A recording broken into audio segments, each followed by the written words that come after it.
आज हम डिस्कस करेंगे मैथ्स क्लास 12 सीबीएसई का लेटेस्ट सैंपल पेपर सेशन 24-25। चलिए जी, तो लास्ट क्लास में हमने डिस्कस किए थे क्वेश्चन नंबर 1 to 10। आज डिस्कस करेंगे 11 ऑनवर्ड्स। तो हर बार की तरह आपको क्या करना है, पहले क्वेश्चन खुद से रीड करना है, ट्राई करना है, फिर ही ये वीडियो आगे प्रोसीड करना है। तो एलपीपी का एक बड़ा इजी सा क्वेश्चन है। ऑब्जेक्टिव फंक्शन हमें गिवन है z is equal to 4x plus 3y। Graph आपके सामने है। तो ये कौन सा रीजन होता है? इसे हम कहते हैं बाउंडेड फिजिबल रीजन, है ना, बाउंडेड फिजिबल रीजन। फिर मैक्सिमम आएगा या मिनिमम आएगा, उसके लिए हम हमेशा कॉर्नर पॉइंट से एक टेबल बनाते हैं। तो बाउंडेड फिजिबल रीजन में आंसर गारंटेड आएगा। यहां लिखा करते थे हम corner points and objective function is equal to 4x plus 3y। Corner points are p 0,40। आगे ऑप्शंस अभी हमने चेक नहीं की, जस्ट एक बार हम अपना टेबल बना रहे हैं। 30,20 is q, r is 40,0 and origin is 0,0। अभी एक बार के लिए z चेक भी कर लेते हैं। जब x 0 होगा y 40 होगा, तो z की वैल्यू कितनी आएगी? x 0 y 40 इज 120, x 30 तो 120 एंड y 20 तो 60। 120 प्लस 60 इज 180। q पे आंसर आया 180। r पे 40,0 40 यहाँ डाला तो 160, 0,0 चेक किया तो z आ गया 0। यानी कि मैक्सिमम वैल्यू हमारी आ रही है q पे और मिनिमम वैल्यू आ रही है ओरिजिन पे। चलिए जी, अब ऑप्शन चेक करते हैं, ऑप्शन में क्या कह रहे हैं। तो ऑप्शन थी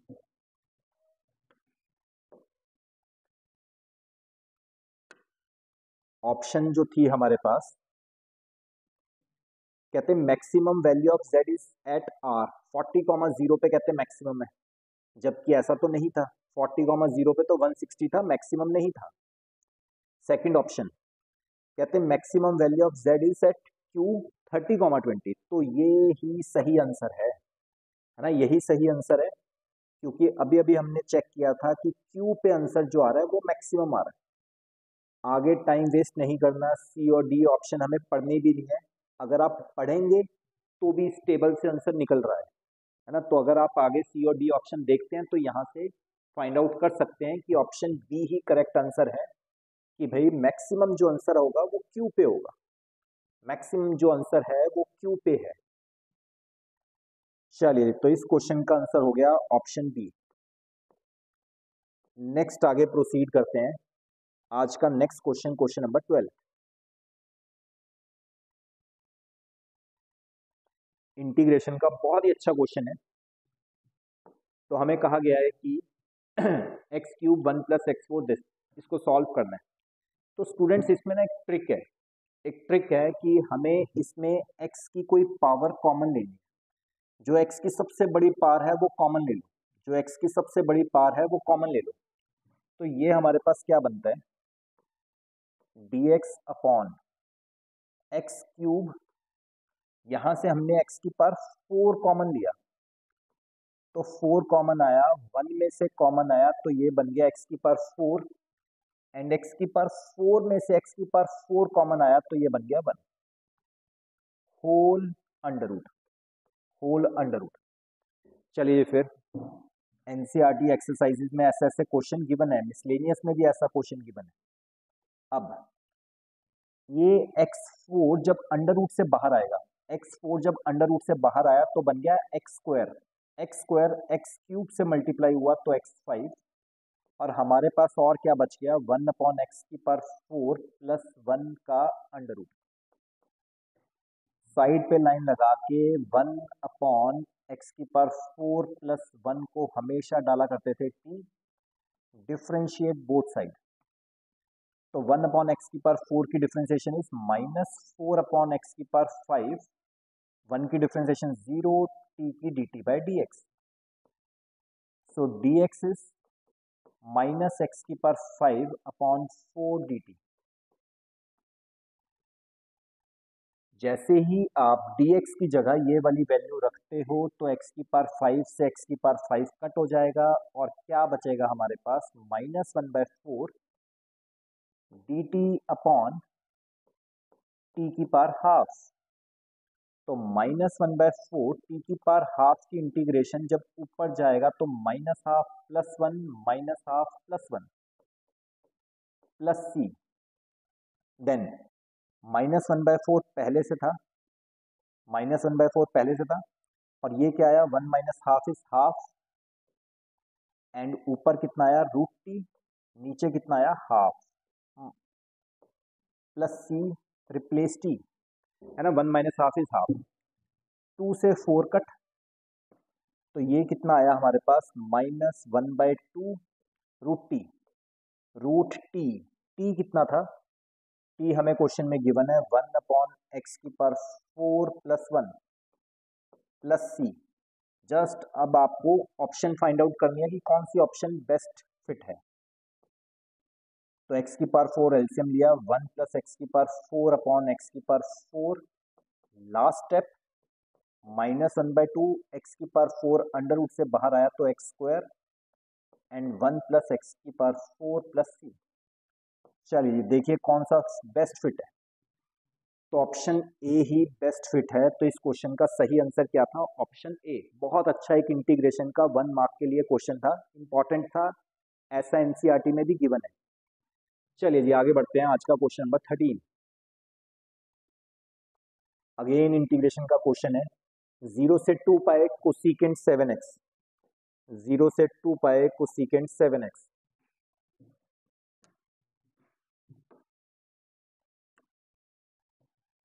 तो क्वेश्चन था 0 से 2 पाए डेफिनेट इंटीग्रेशन का क्वेश्चन कोसिकेंट 7x। तो डेफिनेट इंटीग्रेशन में हम सीखते थे जो भी गिवन है उसको हमेशा आईलेट करना है, जो भी क्वेश्चन गिवन है आईलेट करना है। सबसे बेस्ट प्रॉपर्टी क्या होती थी कि x को रिप्लेस करो, x को रिप्लेस करो this plus this minus x के साथ, तो x can be replaced by 0 + 2 pi -x। तो ऐसा करने से कोई फर्क नहीं पड़ता, ये प्रॉपर्टी है, हम प्रॉपर्टी यूज कर सकते हैं। तो आई विल रिमेन सेम, 0 से 2 पाई cosecant 7 2 pi -x into dx. This is equation number 1.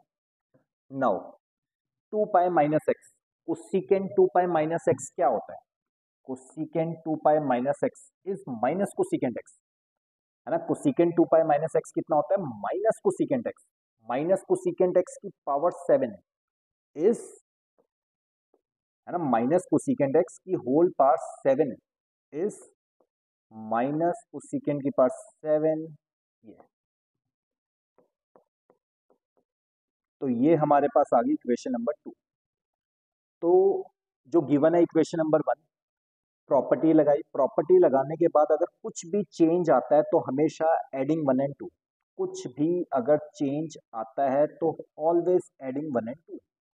जैसे ही आप ऐड करते हो तो दिस से this cut and answer is 0। तो बहुत अच्छा क्वेश्चन था। डेफिनेट इंटीग्रेशन में ऐसा क्वेश्चन बोर्ड में भी आना ही आना है, मोस्ट प्रोबेबली आंसर कितना होता है, 0, अगर इस टाइप का क्वेश्चन होता है। चलिए जी, तो आपको नोट करना है ये क्वेश्चन। तो इस क्वेश्चन का सही आंसर कितना हुआ, 0।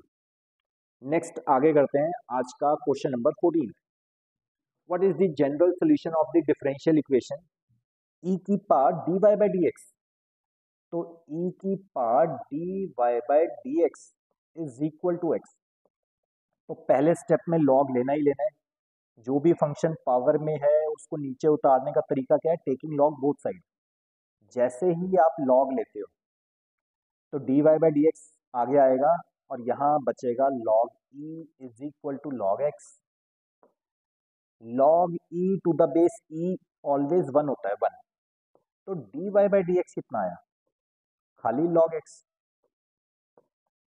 डिफरेंशियल इक्वेशन का क्वेश्चन है, dy is equal to log x, dx variable separable, integrating both side, dy की इंटीग्रेशन y, लॉग एक्स की डिफ्रेंशिएशन लॉग एक्स की इंटीग्रेशन कैसे करते थे? लॉग एक्स को 1 से मल्टीप्लाई करके आइलेट लगाएंगे, है ना, इंटीग्रेशन बाय पार्ट्स लगाएंगे। तो सबको याद होगा, डायरेक्ट फॉर्मूला है लॉग एक्स की इंटीग्रेशन आपको हमेशा याद रखनी है, x log x minus x.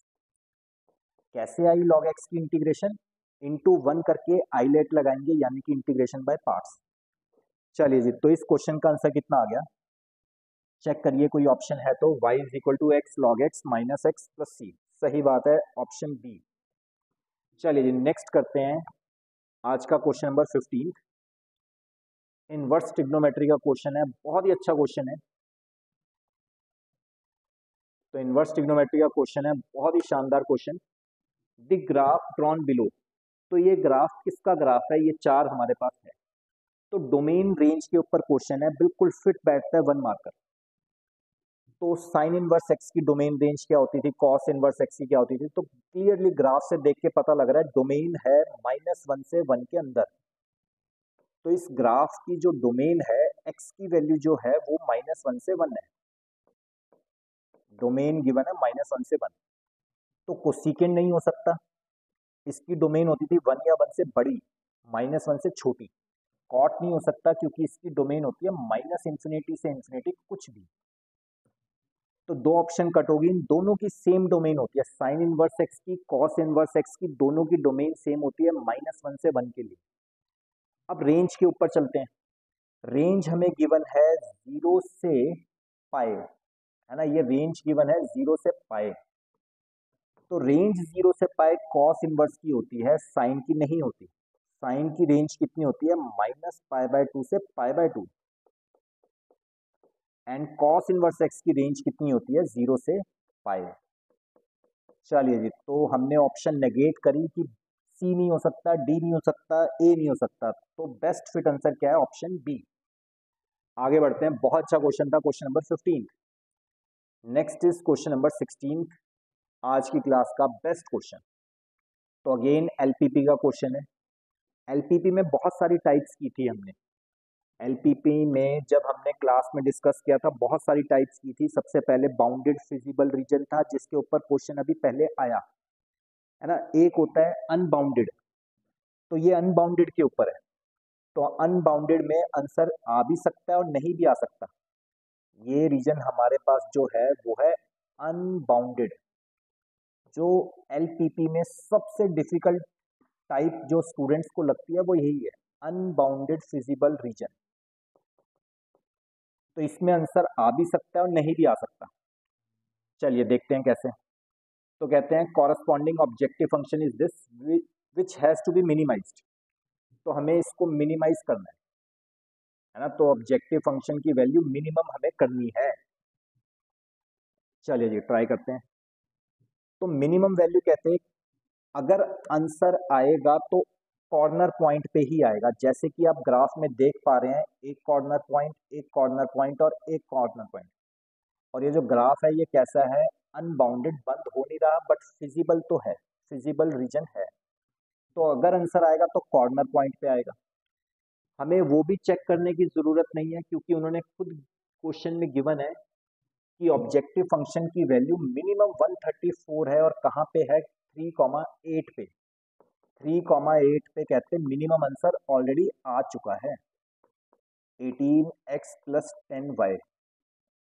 तो कॉर्नर पॉइंट हमने डाला 3,8, पी पॉइंट है 3,8, इसमें जब डाला तो z का आंसर कहते हैं हमारी तरफ से मिनिमम कितना आया?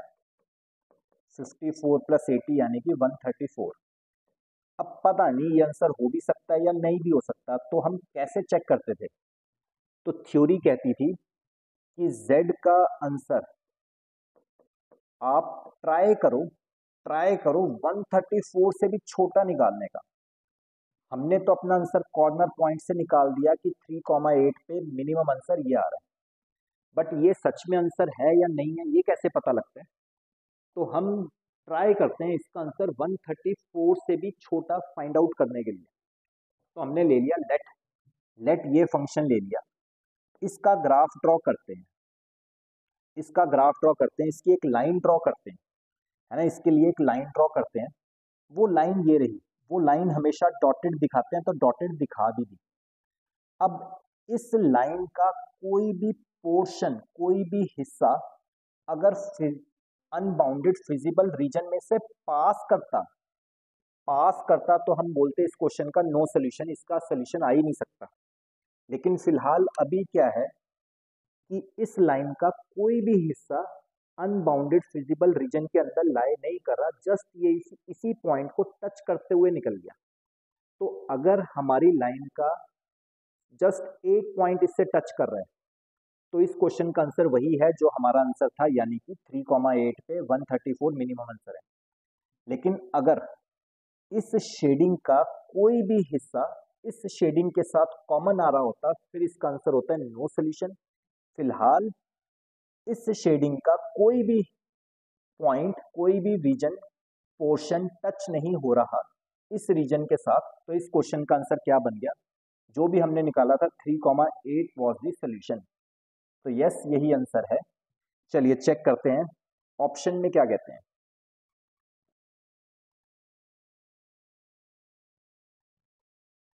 तो ऑप्शन है does not exist as the feasible region is unbounded, तो गलत बात है। अनबाउंडेड है तो क्या आंसर नहीं आएगा? आंसर तो आएगा, ये गलत है। Does not exist as the inequality does not have any point in common with the feasible region, नहीं, अगर कोई कॉमन पॉइंट नहीं आता तभी तो आंसर आता है, तो ये बात गलत है। अच्छा, डी ऑप्शन देखिए, डी ऑप्शन एग्जिस्ट आंसर आएगा as the inequality does not have any point in common with the feasible region, जब कोई पॉइंट कॉमन नहीं आएगा तभी आंसर आएगा। ठीक बात है, तो इस क्वेश्चन का सही आंसर है ऑप्शन डी। आज की क्लास का बेस्ट क्वेश्चन था क्वेश्चन नंबर डी। इस सैंपल पेपर का 1 मार्कर सबसे अच्छा क्वेश्चन था क्वेश्चन नंबर डी। चलिए जी नेक्स्ट। तो एक बार फिर से जिसने अभी अभी देखा है, एक बार फिर देख लीजिए। ये जो लाइन है, फिर हमने उसकी शेडिंग की, तो यहाँ शेडिंग होगी। अगर इस शेडिंग का कोई भी पॉइंट इस शेडिंग के साथ कॉमन नहीं है अदर देन दिस पॉइंट, तो इसका आंसर गारंटेड आएगा और यही पॉइंट आंसर होगा। और अगर इस शेडिंग का कोई भी पॉइंट, कोई भी रीजन, कोई भी पोर्शन इसके साथ कॉमन होता, तो इस क्वेश्चन का सॉल्यूशन नहीं आता। चलिए जी ठीक है, अब आगे बढ़ रहे हैं। नेक्स्ट है क्वेश्चन नंबर 17। अगेन बहुत अच्छा क्वेश्चन है। क्वेश्चन नंबर 17 कहते हैं दी फंक्शन दिस जिंट ऑफ एक्स, है ना। तो जिंट ऑफ एक्स जब भी क्वेश्चन में आएगा कहेंगे वो आपको ग्रेटेस्ट इंटीजर फंक्शन है। तो कहते हैं 2.5 पे कॉन्टिन्यूस है, डिफरेंशिएबल नहीं है, इस तरह से ये पूछ रहे थे। तो हमारे पास सब्जेक्टिव मेथड भी होता है जिसमें हम फॉर्मूला से निकालते हैं कि कॉन्टिन्यूटी है या नहीं है, left hand limit, right hand limit, है ना। और LHD भी, मतलब डिफरेंशिएबिलिटी भी चेक कर सकते हैं। LHD RHD दोनों एग्जिस्ट करती हो, फाइनाइट हो, इक्वल हो, तो फंक्शन डिफरेंशिएबल है, नहीं तो नहीं। लेकिन मेरे पास एक शॉर्टकट भी है, ग्राफिकल मेथड। तो ग्राफिकल मेथड क्या कहता है? तो ग्राफिकल मेथड कहता है जिंट ऑफ एक्स का ग्राफ ड्रॉ कर दीजिए। ग्राफिकल मेथड कहता है जिंट ऑफ एक्स का ग्राफ ड्रॉ कर दीजिए। तो जिंट ऑफ एक्स का ग्राफ कैसा होता है? इस तरह से सबने किया हुआ है, इस तरह से जिंट ऑफ एक्स का ग्राफ होता है। तो 0 से 1, 1 नहीं लेना, 0 से 1 के अंदर का जिंट कितना होता है? हमेशा 0 होता है। इसी तरह 1 से 2 का जिंट कितना होता है? 1 से 2 एक्स की वैल्यू कुछ भी डालो, 2 नहीं लेनी, 2 से छोटी छोटी, तो उसका जिंट हमेशा कितना होता है? 1 होता है। 2 से 3 तक का जिंट हमेशा कितना होता है? 2 होता है। हमें चेक करना है कि ये फंक्शन कॉन्टिन्यूस है या नहीं 2.5 पे। तो देखिए 2.5 ग्राफ से बहुत जल्दी पता लग जाएगा, अगर आपको ग्राफ आता है तो बहुत जल्दी आंसर तक पहुंच जाएंगे। 2.5, तो 2.5 पे ये ग्राफ टूट नहीं रहा, कॉन्टिन्यूस है, लगातार बना हुआ है। 2.5 का जिंट कितना है? 2। 2.5 से जरा सा छोटा ले लीजिए 2.49, उसका भी जिंट कितना है? 2। 2.5 से जरा सा बड़ा 2.51, उसका भी जिंट कितना होता है? 2 होता है। तो यानी कि 2.5 पे फंक्शन कॉन्टिन्यूस तो है, फंक्शन कॉन्टिन्यूस तो है। तो ऑप्शन बी खत्म, ऑप्शन सी खत्म। अब डिफरेंशिएबिलिटी चेक करनी है, तो फॉर्मूला तो है हमारे पास, है ना। फॉर्मूला LHD RHD का फॉर्मूला होता है, बट ग्राफ से कैसे बता सकते हो कि ये डिफरेंशिएबल है या नहीं? डिफरेंशिएशन का मतलब होता है स्लोप ऑफ अ लाइन, है ना, स्लोप ऑफ अ लाइन। आपको पता है slope of a line parallel to x axis, parallel to x axis line की स्लोप कितनी होती है? Zero, tan 0 degree 0। X axis के पैरेलल लाइन की स्लोप कितनी होती है? जीरो होती है। डिफरेंशिएबिलिटी का मतलब कहीं ना कहीं यही है, स्लोप ऑफ अ लाइन, किसी लाइन की स्लोप कितनी होगी। तो 2.5 और उसके आसपास स्लोप कितनी है? पूरे ग्राफ की स्लोप कितनी है? Parallel to x axis, x axis line की स्लोप कितनी आएगी? जीरो। तो एल एच डी का आंसर भी जीरो आएगा, आर एच डी का भी आंसर जीरो आएगा। तो फंक्शन गारंटीड डिफरेंशिएबल होगा। तो इस क्वेश्चन का आंसर है ऑप्शन डी, है ना, कॉन्टिन्यूस भी है और डिफरेंशिएबल भी है। तो वैसे डिफरेंशिएबिलिटी का फॉर्मूला क्या होता था स्टूडेंट्स, कि जब L H D R H D दोनों एग्जिस्ट करती हो, फाइनाइट हो और इक्वल हो, जहां पे एल एच डी होता था limit h approaches to zero, f of x naught minus f of x naught divided by minus of h. And R H D का फॉर्मूला क्या होता था? Limit h approaches to zero, f of x naught plus h minus f of x naught divided by h. फॉर्मूले से करेंगे तब भी आ जाएगा। और कॉन्टिन्यूटी चेक करने का तरीका क्या था? लेफ्ट हैंड लिमिट, लिमिट अगर हमें ए पे चेक करना होता, जैसे 2.5 पे चेक करना है, ए से थोड़ा सा छोटा फंक्शन में डालेंगे, ए से थोड़ा सा बड़ा फंक्शन में डालेंगे, एंड ए डालेंगे।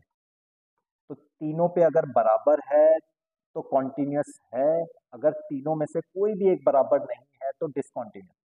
तो कॉन्टिन्यूटी चेक करने का ये फॉर्मूला रहता है, डिफरेंशिएबिलिटी चेक करने का ये फॉर्मूला रहता है। बेस्ट मेथड है ग्राफिकल मेथड। 1 मार्कर क्वेश्चन के लिए बेस्ट मेथड कौन सा है? Graphical method. चलिए जी आगे बढ़ते हैं। नेक्स्ट है क्वेश्चन नंबर 18। अगेन बहुत अच्छा क्वेश्चन है, areas under the curve, integration का बड़ा ही अच्छी एप्लीकेशन है। तो हमें क्या बोला गया है? A student observes an open air honeybee nest. तो कोई नेस्ट है जो पैराबोला शेप में है ना, सही भी बात है, नेस्ट है कुछ ऐसी शेप में है। तो x square is equal to 4y, then the area bounded by this parabola and the line y4। तो कहते हैं ये एरिया बताओ जी क्या होगा, ये एरिया हमें निकालना है। चलिए ट्राई करते हैं।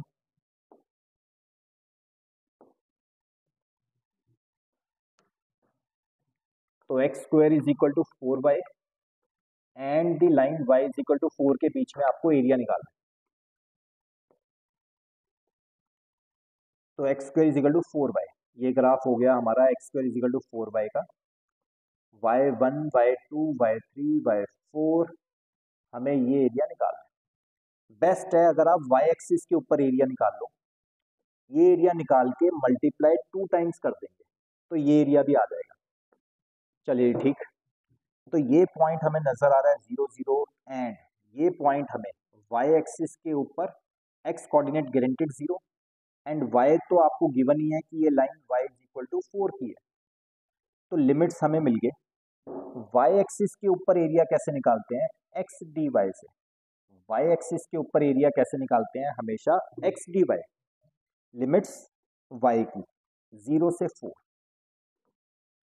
चलिए जी हमारा एरिया क्या होगा? ये मल्टीप्लाई 2 टाइम्स, तो required area is twice of this, twice of this. तो 0 से 4, x की वैल्यू आप यहां से बताइए क्या है? x की वैल्यू क्या आ रही है फंक्शन में से? 2√5, है ना, x की वैल्यू क्या आ गई? 2√5।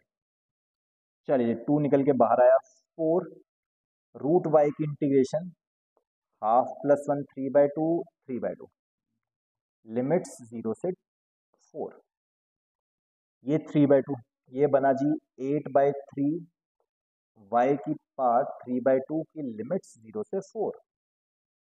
लास्ट स्टेप 8/3 लिमिट्स डालनी है, y की जगह रखा 4, 4 का अंडर रूट इज 2, है ना, 4 का अंडर रूट इज 2, 2 का क्यूब इज 8, तो 8 माइनस 0।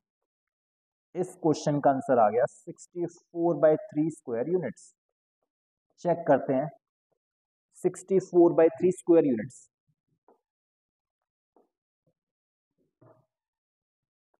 एग्जैक्टली तो ऑप्शन बी आंसर हो गया 64/3 स्क्वायर यूनिट्स।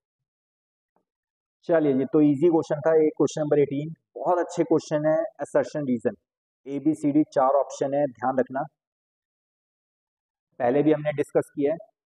तो असर्शन ठीक है, रीजन ठीक है, रीजन करेक्ट एक्सप्लेनेशन है असर्शन की, तो ऑप्शन ए। असर्शन ठीक है, रीजन ठीक है, but reason is not the correct explanation of assertion, तो ऑप्शन बी। असर्शन ठीक है, रीजन फॉल्स है, तो ऑप्शन सी। असर्शन फॉल्स है, रीजन ट्रू है, तो ऑप्शन डी। चलिए नेक्स्ट है क्वेश्चन नंबर 19, बेस्ट क्वेश्चन आज की क्लास का, एक और best question. Consider the function. 1 marker से तो बहुत ऊपर का क्वेश्चन है ये, है ना, 1 मार्कर से बहुत ऊपर का क्वेश्चन है। क्वेश्चन नंबर 19 कहते हैं एक फंक्शन है f of x is equal to mod x x minus 1, तो कहते हैं नॉट डिफरेंशिएबल, 0 और 1 पे ये डिफरेंशिएबल नहीं है। चलिए देख लेते हैं। तो mod of x and mod of x minus 1,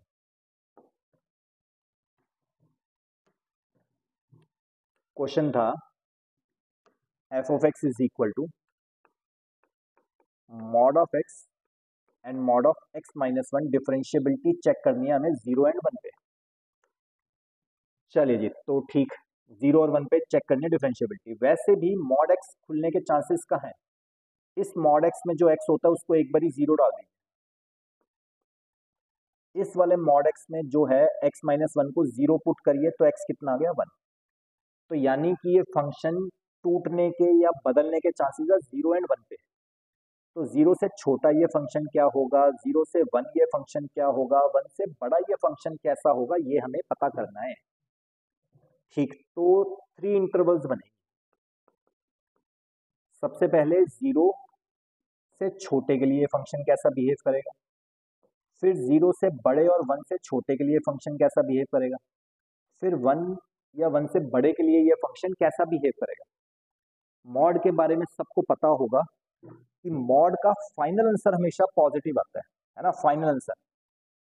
तो मॉड के अंदर अगर आप 5 डाल दोगे, अगर मॉड के अंदर पॉजिटिव है, मॉड अपना प्लस भी दे सकता है, मॉड अपना माइनस भी दे सकता है, मॉड पॉजिटिव भी दे सकता है, मॉड नेगेटिव भी दे सकता है, डिपेंड करता है मॉड के अंदर क्या है। अगर मॉड के अंदर पॉजिटिव है तो मॉड अपना पॉजिटिव देता है, तो आंसर कितना आ गया 5। अगर मॉड के अंदर माइनस लिखा हुआ है तब मॉड भी अपना नेगेटिव देता है, मॉड प्लस भी दे सकता है, मॉड खुलने के बाद प्लस भी दे सकता है, माइनस भी दे सकता है, डिपेंड करता है मॉड के अंदर क्या क्वांटिटी है। अगर मॉड के अंदर पॉजिटिव नंबर लिखा हुआ है तो मॉड हटने के बाद अपना प्लस देता है। अगर मॉड के अंदर नेगेटिव नंबर लिखा हुआ है तो मॉड हटने के बाद अपना माइनस देगा, तो minus of -5 such that final answer is always positive. चलिए जी तो इसी के ऊपर अब यहाँ पे आपको बताना है, मेरी हेल्प करनी है। जब x 0 से छोटा है तब इस पूरे का आंसर क्या आएगा। जब x 0 से छोटा है मतलब नेगेटिव है, x जब नेगेटिव है, अंदर नेगेटिव है, तो मॉड कैसा देगा ओपन होके माइनस। ठीक, अच्छा 0 से छोटा कोई भी नंबर इमेजिन कर लीजिए, तो 0 से छोटा जब नंबर इसमें डालेंगे तो ये पूरा भी क्या हो गया नेगेटिव। तो अगेन मॉड के अंदर नेगेटिव है तो मॉड अपना क्या देके जाएगा माइनस, तो ये माइनस ऑफ x माइनस 1। तो इसको सॉल्व करके कितना आ रहा है -2x प्लस 1। ठीक, अब x की वैल्यू है सेकंड केस में 0 से 1। जब x 0 से 1 है तो मतलब 0 से बड़ा है मतलब पॉजिटिव है, तो अंदर पॉजिटिव है तो मॉड भी अपना क्या देगा पॉजिटिव। जब मॉड के अंदर, अच्छा x की वैल्यू क्या है 0 से 1 कुछ भी, 0.1 0.2 कुछ भी, तो ये लिया 0.1, ये पूरा आंसर क्या आ गया नेगेटिव। तो मॉड के अंदर नेगेटिव है तो मॉड हटने के बाद क्या देगा अपना माइनस। तो इसको जैसे हम सॉल्व करते हैं x से x कट, तो ये आ गया 1। 0 से 1 के अंदर इस पूरे का आंसर 1 आएगा। 1 से बड़ा लेट 2 या 1.2 1.3 कुछ भी, तो 1.2 के लिए अंदर क्या पॉजिटिव, मॉड अपना क्या देगा इस बार पॉजिटिव। 1 से बड़ा नंबर जैसे ही इसमें डालोगे तो ये पूरा क्या आएगा पॉजिटिव। तो मॉड के अंदर पॉजिटिव है तो मॉड भी अपना हट के क्या देगा पॉजिटिव। इसको सॉल्व किया तो 2x-1। चलिए तो मैं फाइनल फिर से लिख देता हूं एक बार कि फंक्शन का आंसर है ना, फंक्शन का आंसर आया -2x+1 कब, जब x 0 से छोटा था, 1 कब, जब x की वैल्यू 0 से बड़ी है एंड 1 से छोटी है, और 2x-1 कब, जब x की वैल्यू 1 या 1 से बड़ी है। अब हमें इसका ग्राफ ड्रॉ करना है, हमें इसका ग्राफ ड्रॉ करना है। मेरे पास यहाँ से भी दो मेथड है, एक ग्राफिकल मेथड भी सीखते हैं फिर एक शॉर्टकट मेथड भी देखेंगे। तो 0 से छोटे के लिए इसका ग्राफ कैसा बनेगा, y = -2x+1 का ग्राफ कैसा बनेगा 0 से छोटे के लिए। एक तो 0 ही ले लीजिए, 0 ले सकते हैं, बॉर्डर केस ले सकते हैं, 0 जैसे लिया तो y का आंसर आ गया 1। तो x 0 तो y 1, तो ग्राफ यहाँ से पास करेगा। एंड 0 से छोटा अब x कुछ भी ले लीजिए, -1 लेते हैं, x को डाला -1, तो ये कितना आ गया 2 + 1 3, तो -1, 3 यानी कि कुछ यहाँ पे। जैसे ही मैंने 0 डाला था तो आंसर आया था 1, तो 0, 1 से पास करेगा। एंड -1 जैसे ही हमने x की वैल्यू -1 रखी तो आंसर आ गया 3, -1, 3 से पास करेगा। तो ये ग्राफ हमारा कुछ ऐसा सा होगा। ठीक, आगे बढ़ते हैं। उसके बाद जब x की वैल्यू 0 से 1 है तो y का आंसर हमेशा 1 आएगा। जब x की वैल्यू 0 से 1 है तब y का आंसर हमेशा 1 रह रहा है। तो कुछ ऐसा ग्राफ बन गया।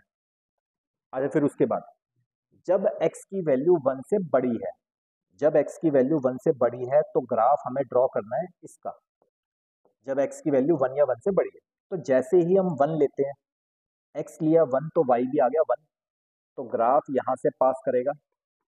एंड x की वैल्यू 1 से बड़ी कुछ भी ले लो, 2, 2 to 4 - 1 3, तो 2, 3 से भी ग्राफ पास करेगा।